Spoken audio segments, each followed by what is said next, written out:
Hey guys, welcome back. This is session 3 of Illustrator.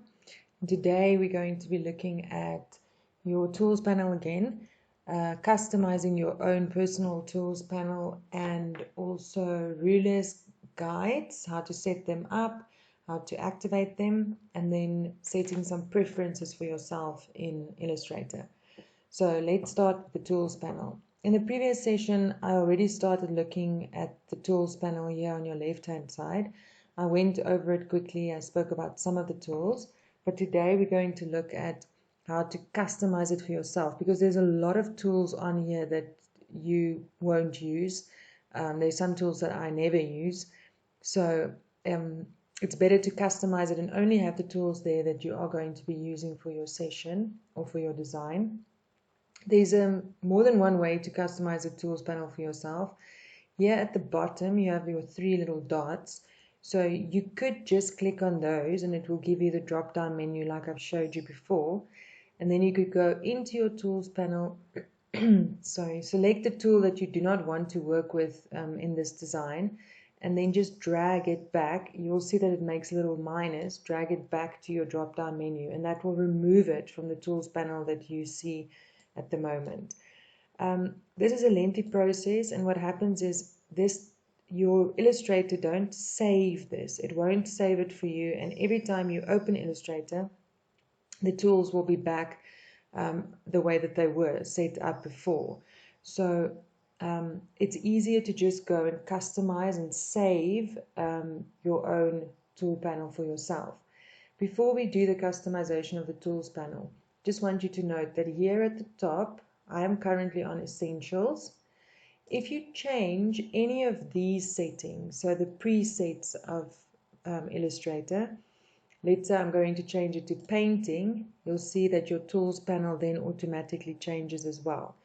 It then gives you the tools that you will use mostly if you're making a painting. If I go back and I change it to typography, my tools panel will change again to the tools that I normally use if I'm doing a design or an artwork with typography in it. But still, for me, there are still tools on the tools panel that I never use. So I'm going to show you now how to customize your own tools panel. So what you need to do is, previously I've said that you're going to be using the Windows menu over here a lot, and now we're going to start using it. So you click on Window, and it will give you the whole drop down menu with all your panels that you can activate. Over here you'll see your toolbars panel, and it gives you an advanced, a basic, a new toolbar, and a manage toolbars option. You can go and click on the new toolbar option. It will open a window, and you can go and change the name of your toolbar. Let's say you're making an artwork that has a specific name. You can change it to the artwork's name, or a design that you're currently busy with, change it to that design's name so that you know that that toolbar was specifically made or customized for that design or that artwork. I'm just going to call it my toolbar for now, and then you just click on OK. Once you've done that, you'll note that there's a tiny little window that is opened over here. It also has the 3 little dots at the bottom. If you hover over it, you'll see that it says Edit Toolbar. So you can just click on that, and now all your tools that are available on Illustrator will open up in this drop-down menu, and you can start adding the ones that you know you will use. Like Selection Tool, you will always have your Selection Tool active. You need your Selection Tool for all design and all artworks. So I will go and I'll click on my selection tool and drag it over until it makes a little plus, and then drop it. And then you'll see that it is now active on this toolbar. I'll go and do the same with direct selection tool. You'll see if I drag it over, it makes a little blue line over there. That means that I will place it under this tool so that both of them are visible. If I want to select or activate my group selection tool, but I don't want it to be under these because your toolbar can get quite lengthy and you have limited space. You can also hide your group selection tool under one of the other selection tools. You do that by clicking on it, and dragging it onto the tool that's already active on your toolbar and just dropping it there. You'll see that there's now a plus sign here, or the little triangle in the corner over here, meaning that there's two tools active here. And you can just click on the little triangle and it will show you both the tools that are available over there. So you can just work your way down and see which tools you will use. The pen, I don't use the magic wand tool that often. I prefer to trace all my artworks using a pen tool. The lasso tool I will add just in case I need it, but I also don't often use it. Artboard tool, definitely add that in case you want to add another artboard to your current document that you've created. Now, if you go down, these are called your draw tools. You use most of these tools in design and art.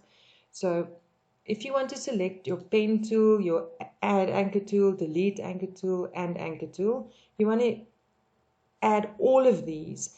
But I mean, it's a lengthy process to now go and add each one of them separately. You can click on pen tool, hold in shift, and click on anchor point tool. That will select all 4 of these tools at once. Then you can just click on any of them and drag all 4 over until it makes a little blue line over here and drop them. All 4 tools have been added to your custom toolbar now. You can click on the little triangle and it will show you that all 4 has been embedded under each other on your customized toolbar. Curvature tool, I use it. It's up to you. You'll get to know your own preferences. And then you can just add the ones that you normally know that you use. Rectangle grid tool, I never use. Spiral tool, I do use sometimes in design. Arc tool, yes, important tool. Your shape tools, definitely. I'm just going to hold in shift again, select all of them, add all of them to my customized toolbar. Then you have your brushes, so you can add your paintbrush tool because you're going to use that. Pencil tool, definitely. Path eraser tool, I never use. Join tool, I don't use. You can skip over all the ones. There's some tools here I don't even know because I've never used them, and that's also fine. You don't have to use all the tools. Type tools, I'm going to select all of them because I tend to use a lot of type tools. If there's any typography in your design or in your artwork, you'll use most of the type tools. Gradient tool, you don't need to activate your gradient tool because there's other ways in which to work with gradients. I'll show you now, but if you prefer working with the actual gradient tool, then go ahead and add it. Okay, and then so on and so forth, you build your whole customized toolbar depending on what you're going to need. I'm going to add the hand tool over here because that's one of your navigation tools, hand tool and zoom tool. I'm going to go over navigation tools in a later session, but they were always important to have because you always want to pan through your design or your artwork or zoom into it. Then right here at the bottom, it says show, and then your foreground and your background, or your, well, in Photoshop it's called foreground and background. It's your stroke or your fill in Illustrator. So you can go ahead and say show, just click on it and it will add it here because you're going to use that a lot. Then here is your color controls. I always have that active. You can also work with gradient over here. I prefer working with gradients over here. So I will always have that active, and that's your color. So what color you're currently working with, or no, I don't want to work with any color at the moment. And then also your draw mode controls are very important for design later on. So I'm going to add those as well. Okay, cool. So now that's your customized toolbar, which is available to you now. You can access this or use this if you're working on the current design that you're busy with, that you've made the toolbar specifically for. And if you want to then maybe use other tools and they're not on here, either just go change it over here, okay, and then your toolbars will change.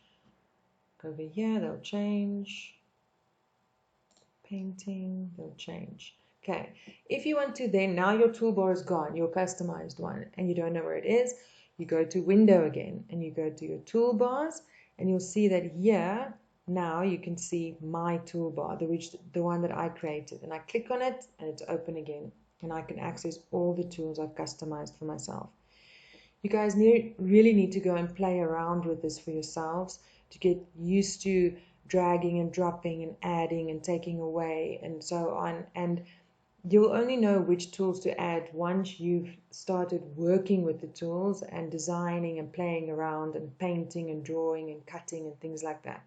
As we go along with all our tutorials, you'll get to know the tools better, and I'll be using the tools, and that will show you how to use them. But for now, we're going to move on, and I'm quickly going to show you how to work with your rulers and your guides.